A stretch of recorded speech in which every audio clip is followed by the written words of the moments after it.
So we were down there for about 3 weeks, and we don't schedule everything nonstop. We've learned right at the beginning that you loosely schedule events and interviews, and then you leave at least half of the time sprinkled throughout for all these cool synchronicities to occur.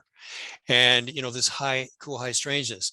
We found early in the game, if you book yourself nonstop from beginning to end, you don't have time for the real stuff that happens. So we do leave it open, and that's when all our really cool things happen, it seems. But you got to come up with some kind of schedule. We do put down a basic schedule. So it was the second last night, and we had a great night with Leone and Kay and various people. And I asked Mark, what are we doing tomorrow night? And he said, well, nothing. We're just going to relax before we head out the next day, flying back home. And I said, well, we're having such a great time. Why don't we do something tomorrow night? I don't want to leave, right? And so we talked to Kay, and we said, we would be into going somewhere tomorrow night if you know of somewhere we could go and people we could be with. And she knew these two guys that had a healing center up in the mountains. And I don't even remember where the mountains were. Do you, Mark? I just remember it being like off of a rainforest, Rob. Okay. So she contacted these guys and asked if they would like us to come as guests. And of course, Kay came, Leone came, and there was 2 or 3 other people that came. And, there was 2 or 3 carloads full that we all went. It was an hour or 2 away. And we got there right away. Mark was interviewing the guys, and I went off with one of the guys that were talking about experiences they had out in the mountains here, overlooking this big valley that it was kind of like a T valley. You could look down the valley right in front of their place, and you could look left and right down the valley. It seemed like 100 miles in every direction. And they said how they've seen where there was like 2 suns in the sky. They had orange orbs appearing at night, and they wished that they'd been into photography so they could record some of the stuff. And little beknownst to me, but everybody else was talking behind my back about who was going to have an experience that night. And everybody was agreeing that it was going to be me. Only they didn't tell me. They kept it very quiet. But everybody felt that. They felt that it was going to be me. And I had already said, I'm leaving all the equipment at home. I've got all this fancy stuff, but it's like, just leave it at home, leave it back at the place we're staying, and just try to connect. It's our last night. And I myself felt like there was going to be something that was going to happen. So we were all set up in the evening in this healing center. As you come off the highway, you kind of drive down maybe, I don't know, 600 feet down to where their healing center was. And it's basically a converted house. And it's, got a big porch around it, and you have a beautiful view down these valleys. But the place that we were set up for sky watching was maybe about 100 feet short of the house, and it was a little bit higher up as you come in off the highway and you go down. So from there, you were looking down to the roof of the healing center, and you were looking out towards the valleys. There was Kay and there was Leone and so on, and they were playing with green lasers in another part of the sky. And I really wasn't paying attention to that. I happened to be looking over to the healing center, and I couldn't believe what I was seeing. It was like I was watching a movie. There was this big teardrop shape orb that came down over a period of about, I'm going to say 3 or 4 seconds, and it was shimmering green. And I could see, because it was only like, 67 feet away, whatever.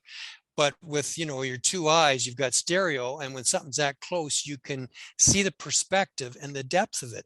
And I estimated it to be about 3 feet across. And it was like, it had depth to it. It was like 3 feet across, 3 feet deep. And it was teardrop shape. And the center of it was a bright, shimmering gold color. And it was like, I was just mesmerized by this. And I assumed everybody was watching. I mean, I was quiet and everybody was quiet. I just assumed everybody had their eyes on this thing. And it just came down. It got bright and shimmering, the most beautiful thing I ever saw. And then it just kind of went out right over the healing center. And I turned to the ladies and I says, wow, did you see that?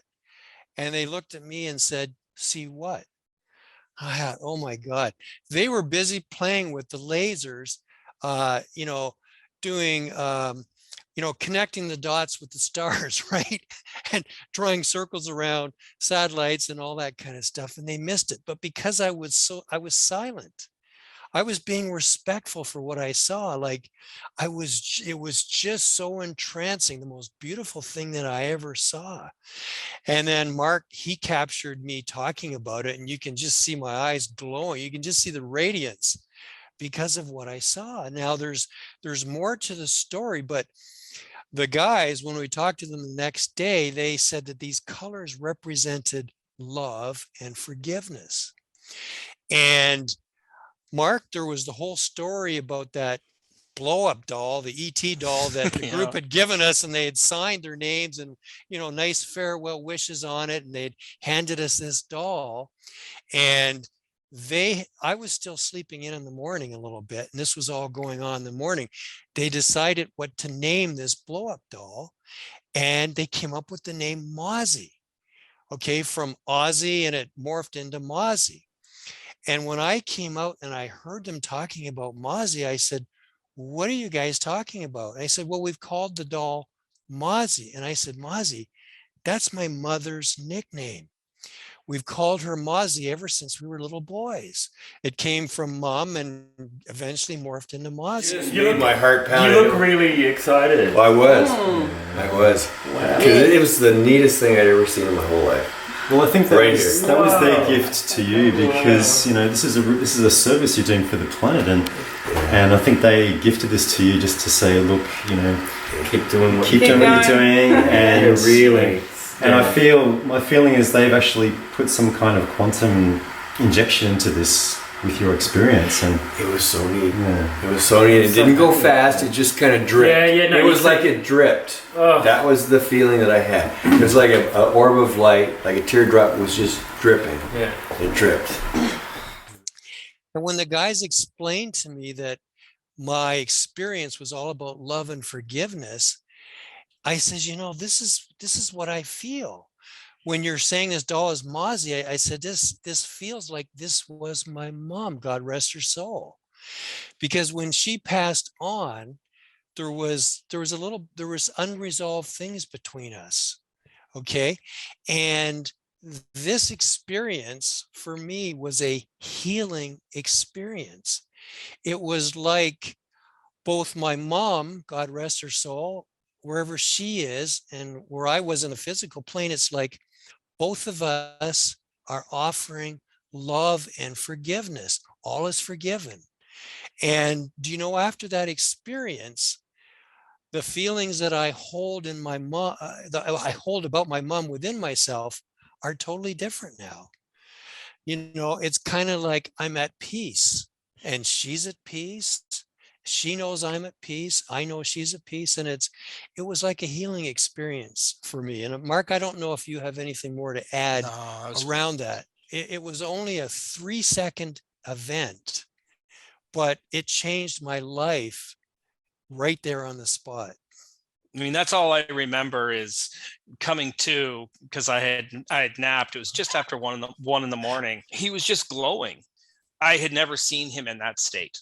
I was almost hypnotized. Yeah. I was like mesmerized.